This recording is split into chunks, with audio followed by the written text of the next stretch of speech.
David, tell me how you first came into the game of handball. Well, I learned the game from my dad, Fred Chapman, who used to take me down to the Long Beach Athletic Club just about every day. And I'd get down there when I was as young as 3 and 4 years old and hit it around with him or any of the other guys that were willing to play with me then. There weren't that many when I was real young, but when I started getting better, a lot more players started playing with me. And my dad would always play with me on the garage door in the backyard where I really learned to play. And he would basically take me anywhere where there was a wall and try and teach me the game. What made you, what was it about the game that you enjoyed the most? I really enjoyed the competition. There was always somebody that was better than I was, so I always had something to work for to try and make myself better and to try and, well, I should probably start that one over. Okay. All right, ask me that question. What is it that you enjoy about this game the most? I really enjoy the competition and the physical challenge that's associated with handball. It's really a competitive sport, and you have to be in very good shape to play, and there's always somebody that's going to push you in this game. When you're on a court with a really good player who is giving you all kinds of problems, what's the first thing you try to do to offset those problems?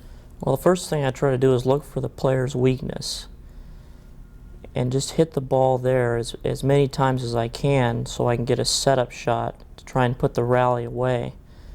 Usually everybody, whether it's the best in the world to one of the beginners, everybody has a weakness, and if you can try and find that weakness, you're ahead of the game. About 6 months or so ago, you were in Dublin, Ireland, playing in the World Handball Championships. You faced, in the finals, the #1 player in Ireland. Tell us what that experience was like. Well, to tell you the truth, I was really nervous going into that match, and usually I don't get very nervous going into finals matches. And there was a very big crowd, probably one of the biggest crowds in handball that I've seen. And most of the people there were, of course, rooting for Duxie Walsh, the player I was facing. And it was a big step to get on the court and to try and beat this guy, because everybody was in fact against me because it was in Ireland. But once I got over the first couple points, I was pretty much in control the whole match. How did you feel after stepping off the court? How did you feel when you won the match? Let's put it that way. It was a great feeling. Mainly when I win matches, I'm happy that I didn't lose. I'm more happy of not losing than actually winning. But in this particular case, you had just become the youngest world handball champion in the history of the game. You must have had some inner feelings there. I'd like you to dredge them up and share them with us. Well, the feelings right afterwards didn't hit me, but probably a couple days later it started to really sink in that I'd won that world handball title. And it was a great feeling, getting the nice Waterford crystal and all the attention. And it was just one of the greatest feelings I think I've ever had in my life. For the 25th Invitational Tournament, it's also the first time that a pro stop has been conducted at the New York Athletic Club. And you're in the finals today facing your erstwhile and perennial opponent, John Bike. What do you think of before you get into a court to play a player like John? Well, John is definitely my most feared opponent. When I get on the court with him, I always think that he has a really good shot at me, and I go in there as pumped up as I can be to try and beat him. because I know when I get on the court with him, he's going to be a warrior the whole match. And it's usually a long match, and I'm going to have to be really on my game to beat him. You know, I was talking to your coach last night, Tommy Burnett, and you said that there are certain things that push your button, your hot button. And one of them is when people talk about you and say, well, he doesn't appear to be an athletic type. He doesn't appear that athletic. That doesn't sit well with you, which of course I can understand, having seen you achieve some phenomenal athletic moments, championships. Why do you think that is, David? Why do you think people have that image of you? Well, they don't consider handball as much of a sport as, say, football or baseball or something like that. But in fact, handball is a lot more demanding than those sports. And when I'm playing a sport like tennis or handball or basketball, I don't look much like an athlete. I do things, I run a little bit different, and it doesn't look like I'm one of the best physically fit people either. But in fact, when I do get on the court, I'm quick and strong, and I feel like I'm in really great shape. But just watching me play, people wouldn't say, "Oh, that guy's a #1 athlete." I think it's deceiving sometimes, because you'll walk onto a court very slowly, and you might walk to the serving spot very slowly, and then you might bounce the ball and hit a nice high lob serve, and it is somewhat deceiving when people see that. I don't think they're ready for a world champion, as opposed to someone like an Eric Klarman, who walks onto the court like a lion and wants everyone to know what a great athletic presence they're looking at. Can you speak to that? Well, I've always done it that way, and I've always felt like if I go on the court and slow the game down, it's going to play into my game instead of my opponent's game, where usually the players today are using a lot of power and strength on the ball, and I'm trying to place it to where they can't get that great power on it and frustrate them to where they just fall into my game, and I can pretty much take care of them easy. Let's go back to the early part of your game when you were learning the game. What was the one area that gave you the most problems? The most problems was my left hand, definitely. Trying to get my left hand to be as good as it could be, because it is my offhand, and trying to hit overhand left shots and even trying to kill the ball with my left hand was, I couldn't barely hit it at all when I was 8 and 9 years old, and little by little, year by year, it started improving to where I really have a good defensive left now, but still today I can improve it. So that's my left hand is definitely the weakest part of my game. What did you do? What were the most important things that you did to develop your left hand? Well, I used some light weights. I used to throw a softball overhand with my left until I was tired. I'd get on the court by myself and try and hit a lot of left-handed shots. I'd play players left-handed to try and hit as many shots as I could with my left. Now, can we stop the camera for a minute? David, the other night we were talking about the mental part of this game, and you told me that the mental part was a very big part. How big a part is it? I think the mental part of this game is 70% of the game, because a lot of players can come in, do the weights, and be strong and tough, but not everybody really knows where to place the ball. You have some players that come in and just try and shoot everything, some players that come in and just try and hit the ball as hard as they can. I think handball is a game of strategy, where you have to put the ball to your opponent's weakest spot and keep it there until you get your shot to end the rally, instead of ending the rally on shots that you're off balance on. I try and move my opponent to where I get the best shot I can get to go for that killer. How would you compare handball in terms of the degree of difficulty that the sport presents to other tough sports? I've been told by a lot of people, and I've always thought that handball is probably one of the toughest sports to learn. You have to use every part of your body. You have to, hold on, this guy is walking through. You okay? How would you rank handball in relation to other difficult sports in terms of its difficulty?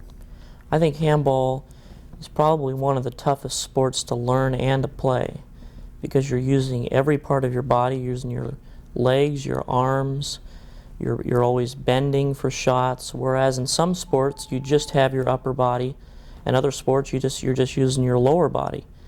Handball, you use every part of your body at all times of the game, and you're always running, and there's not much time in between rallies, so you're always getting in there and fighting to win that next point. And finally, although your career has been not a particularly long one, it's been remarkably successful. I think you have proved to be the most successful pro handball player of your age of all time. What do you think is the main reason for that? The main reason was all the time spent on the court when I was younger. My dad taking me to all the tournaments. He'd take me to just about any tournament he could, and I'd go to the Long Beach Athletic Club and play just about every day, at least 4 hours a day after school. And there was really never a time where I took time off from handball. I was always playing. I never took more than a couple days off, and I've been playing for about 16, 17 years now, non-stop, and going to all the tournaments, talking to all the great players, getting a lot of really good suggestions on how to improve my game. I think that really contributes to my success. You still have great players talking with you. They call you up and give you advice. Do you listen to all of it? Some of it you listen to, and some of it you kind of let in one ear and out the other. Most of the great players have some good ideas, but still there's some that I would disagree with. But I listen to everybody and think about what they're saying and try and incorporate it into my game if I think it's good advice. And finally, talk about your dad. Was his desire just to get you into the game of handball, or did he in fact, once he saw that you had gifts that lent themselves to the game, did he try to push to make you a champion? In the beginning, we just used to have a lot of fun, and he never really pushed me too much into the game. That's why I think my success is where it is. I think if he would have really pushed me and made me go down and said, Dave, you got to go down every day and practice, I don't think I'd be where I am today, because I just had fun with the sport, and I enjoyed practicing and playing players. And he always encouraged me to go down, but he never really tried to make me do anything. So I think that was one of the main reasons I became so good, was I just had a lot of fun with it. And to young people who are watching this film, what would you say to them if they get the urge through watching this to go down and maybe try handball? I think any young athlete or any young person would enjoy the game of handball more than any sport they've ever played. I think it's the most fun sport I've ever played, and I'm addicted to it. And everybody that I've introduced to the game at my school, Southwest Missouri State, has been interested in it, and they keep playing, and they love it. So I think getting on the court is the first step in being a good player. One last question, David. You were having a tremendous amount of success at the age of 15 or 16, and I know that some pro players somehow resented that, and that you weren't always treated in a very nice manner. How did you handle that? How did you overcome that? Well, I'll tell you the truth, most of the pro players were pretty nice to me, and there's always a couple that are a little bit jealous, but that's something you just have to deal with and kind of blow off and look at your next match and just not worry about all the other things that are going on. So in other words, concentration is a very large part of your game. Concentration is a really large part of the game. When you let up that little bit, that's when a player can just take that game right away from you, is when you let up. Okay, Tommy, you were a professional football player, I think, with the New York Jets, right? Correct. And were you playing handball when you were with the Jets, or did that come later? Oh, I came much later. I played football till I was 25, 26 years old, and really after 15 years of football, I more or less vegetated for several months.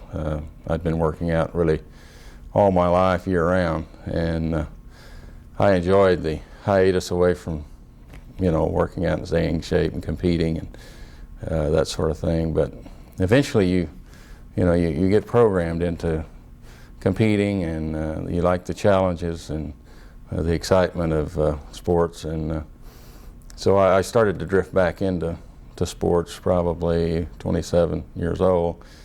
I almost hate to say this, I started playing racquetball. I thought that was a great sport, and became city champion where I was living at the time in Texas. But I kept looking for some kind of sport that just presented more of a challenge, more of an intensity in fitness and physical need and that sort of thing. And about 2 years after starting racquetball and playing racquetball, I was in Dallas for a racquetball tournament, and I ran across 3 older gentlemen playing handball. I had never seen the game, and I asked them if they'd let me play. And I thought I was quite the athlete until I stepped into that court with these elderly men. And that's when I found out that I wanted to achieve this sport, and I wanted to play this game. They beat me like a drum, as they say, and I couldn't stand it. I couldn't hit the ball. I couldn't play that game. And so I went back where I was living. I found some handball players and started really playing about 29 or 30 years old. After a few years of playing, I felt like that I didn't want other people to do what I did and wait till they were 30 years old to start playing. So I started grabbing kids. I was teaching at a university and started teaching kids how to play. And it's been a very enjoyable experience. It's a tremendous sport. It fulfilled all the voids that I was looking for as an ex-professional athlete, to find something that had a creative slant to it, that had a lot of analytical strategy to it, that had a lot of physical demand to it. It just had all the components that no other sport, and I've played lots of sports, in my life, but this is one that just fulfilled all those voids. Talk about the differences involved playing racquetball and then switching over to handball. What was the biggest challenge that you had to face from going from racquetball to handball? Well, I think tracking skills and bilateral development just don't exist in most athletes. Most athletes are one-dimensional athletes. They're dominant side athletes. We're very lazy with our tracking skills. We always have a glove that will catch the ball, or we have a racket that will hit the ball. Outside of batting in baseball, which is almost the exact same mechanical maneuver as hitting a handball, our tracking skills never get fully developed. And that's what I realized when I got into handball. I could have been a much better athlete growing up in junior high and high school and college and pros if I had played handball all my life, because I would have had the bilateral development, what we call the offside development, in my case the left hand. My tracking skills would have been much more specific. I was a wide receiver in football, and I think I would have been a much better receiver with those better tracking skills. So those were the two physical things that I noticed. Physically, the handball sport was so much more demanding. The racquetball travels at a fast rate, but it also comes off fast. It bounces further back in the court. You've got an extra 18 inches to 24 inches of reach, and of course the rackets are very large now. With my size, I could almost control the front half of the court with one step either direction. And you learn to let the racket do most of your work. I could hit between my legs, I could hit behind my back, and those kind of things with the racket. You just can't do those things in handball. You have to move your feet more, you have to get in position, and you can't just stand there and swale at the ball with a quick flip of the wrist like I learned in racquetball. So there were a lot of aspects to it, mostly physical. And then the strategy part it's much more specific. You have to place the ball, and you have to use this little area right here to do that with. So it's a very specific sport, and I like that. It's got a lot of artistic development in it.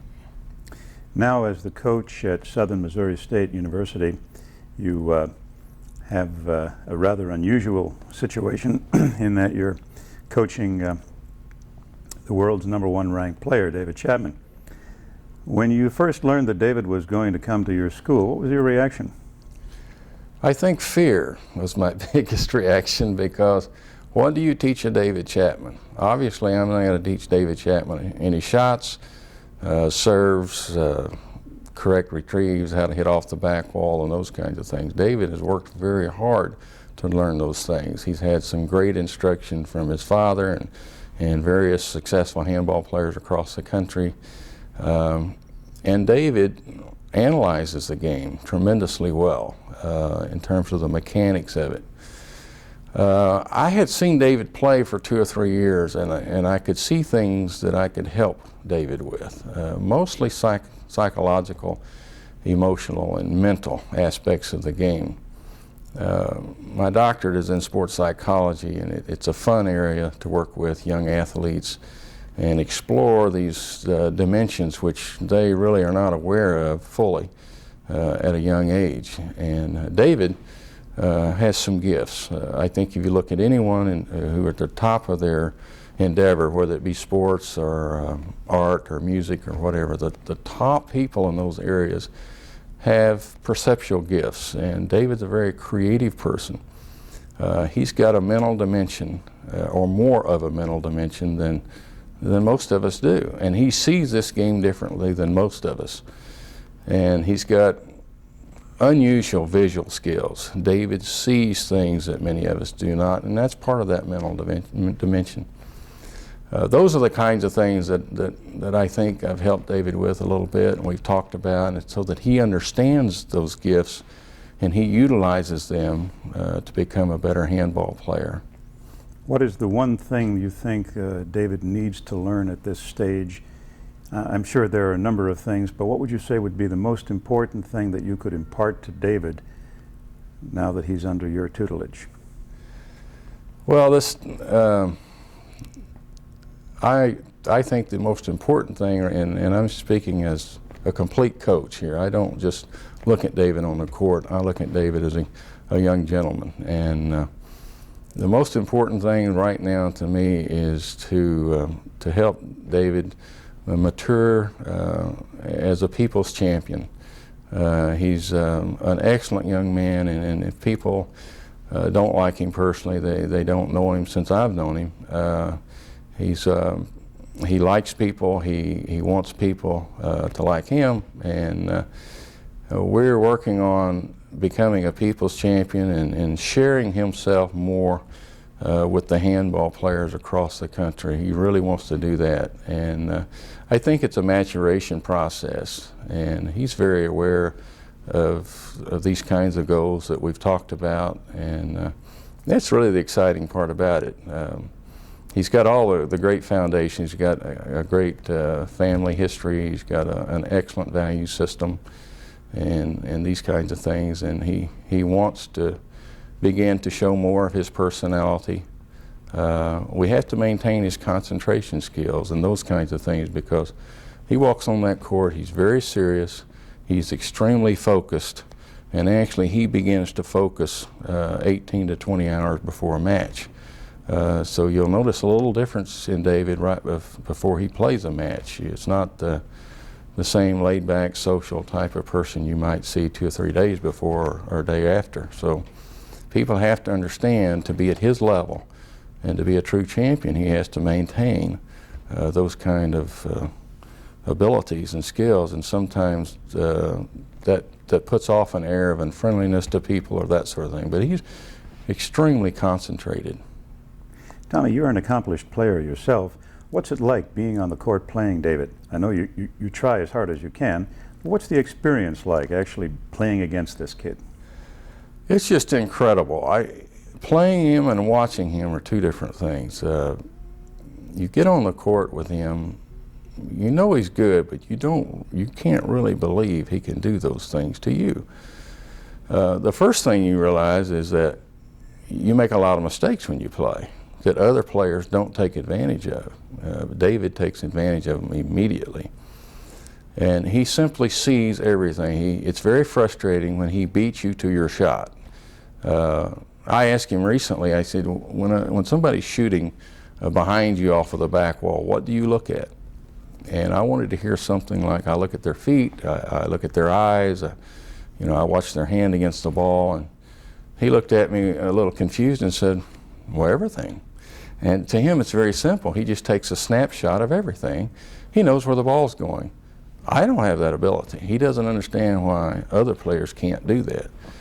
But he does. He's developed some of it. Some of it I feel like is just a great, great gift. And you get ready and you hit your shot and he's there. He's waiting for the ball to hit the wall.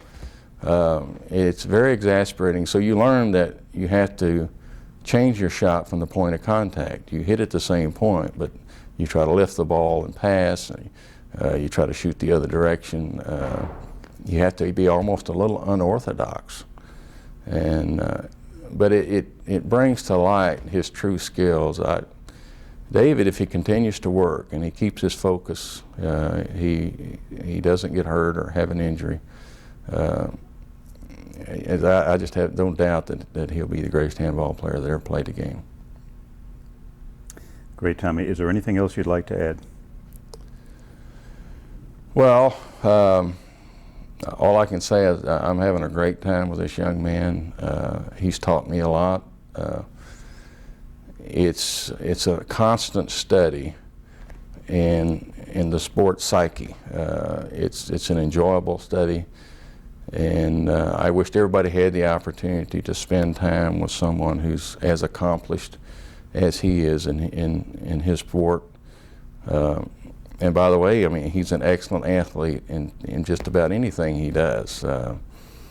Three-pointers, he didn't really play organized basketball, but he can go out and shoot three-pointers just around the 15-foot line all the time. And tennis and sports like that, he has those perceptions that many of us wish we had, and he's got a great work ethic. He works hard. Tom, one last thing I'd like you to give us is a sound bite on something you had referred to earlier, and that is the cross-training aspect of handball. You mentioned that had you been a handball player prior to football, that you probably could have been a better player. If you could give us something in a 20 or 30 second wrap, a 20 or 30 second time frame, I should say, about how important handball could be to an athlete in any other sport, the transference of benefits to other sports. Well, I think if you look at the skill breakdown of handball, physically and more specifically the bilateral development, which you're developing both sides of your body. I mentioned to you once my daughter, who was an excellent basketball player and an excellent ball handler, and I contributed a lot of that to her handball experience, that she had used her left hand and her right hand equally as well in basketball. I think it contributed to that. The tracking skills, there's no other sport that will teach you the tracking skills. And if you want to be a great golfer, a great baseball player, a great volleyball player, basketball, whatever, the tracking skills that you gain from this sport are just tremendous. And I would say very quickly, and this is not certainly going to include everything, but the concentration skills that an athlete must develop in handball, it's second to none to any other sport. You have to concentrate entirely on the ball and on your shot and what you're doing to be a great handball player, and that obviously would transfer to any sport that you would play.